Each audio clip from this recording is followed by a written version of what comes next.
শেখ হাসিনা সহ 10 জনের বিরুদ্ধে গণহত্যার অভিযোগের তদন্ত শুরু।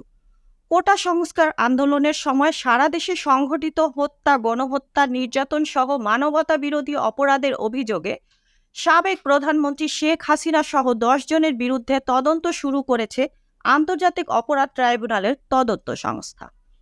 বৃহস্পতিবার 15 আগস্ট অভিযোগকারী আইনজীবী গাজী এম.এইচ. তামিম বিষয়টি নিশ্চিত করেছেন। তিনি বলেন, তদন্ত সংস্থা গতকাল রাত থেকে তদন্ত শুরু করেছে।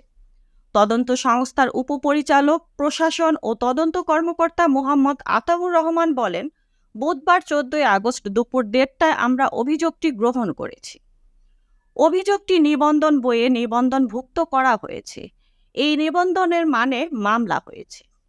এর আগে গতকাল শিক্ষার্থীদের আন্দোলনের সময় 15 জুলাই থেকে 5 আগস্ট পর্যন্ত সংঘটিত হত্যা, গণহত্যা, নির্যাতন সহ মানবতা বিরোধী অপরাধের অভিযোগে সাবেক প্রধানমন্ত্রী শেখ হাসিনা, জুনায়েদ আহমেদ পলক সহ 10 জনের বিরুদ্ধে তদন্তের জন্য আন্তর্জাতিক অপরাধ ট্রাইব্যুনালে অভিযোগ জমা দেওয়া হয়েছে। বুধবার 14 আগস্ট ট্রাইব্যুনালের ধানমন্ডিতে তদন্ত সংস্থার প্রধান কার্যালয়ে তদন্ত সংস্থার প্রধান কোঅর্ডিনেটর বরাবর অ্যাডভোকেট গাজী এম.এইচ. তামিম এই আবেদন দায়ের করেন। কোটা সংস্কার আন্দোলনে নিহত বাগেরহাটের আরিফ আহমেদ সিয়ামের বাবা মুহাম্মদ বুলবুল কবিরের পক্ষে আন্তর্জাতিক অপরাধ ট্রাইব্যুনালের তদন্ত সংস্থায় এই আবেদন করে। একই অপরাধে ব্যক্তির পাশাপাশি দল এবং সংগঠন হিসেবে আওয়ামী লীগ, যুবলীগ ও ছাত্রলীগের বিরুদ্ধেও ব্যবস্থা নেওয়ার আর্জি জানানো হয়েছে আবেদনে।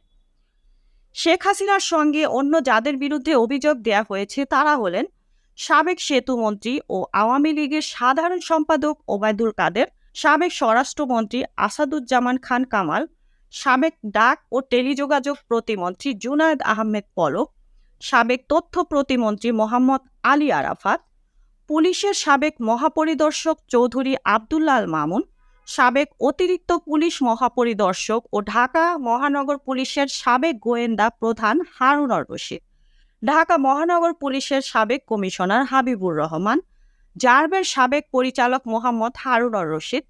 পাশাপাশি নাম উল্লেখ না করে শেখ হাসিনা সরকারের মন্ত্রী, প্রতিমন্ত্রী, সংসদ সদস্য ও ঢাকা মহানগর পুলিশের কর্মকর্তা সদস্যদের বিরুদ্ধেও আইনানুগ ব্যবস্থা চাওয়া হয়েছে এই আবেদনে। এই ছিল এখনকার প্রতিবেদন। নিত্য নতুন সংবাদ পেতে চ্যানেলটি সাবস্ক্রাইব করুন এবং আমাদের ফেসবুক পেজ ফলো দিয়ে রাখুন।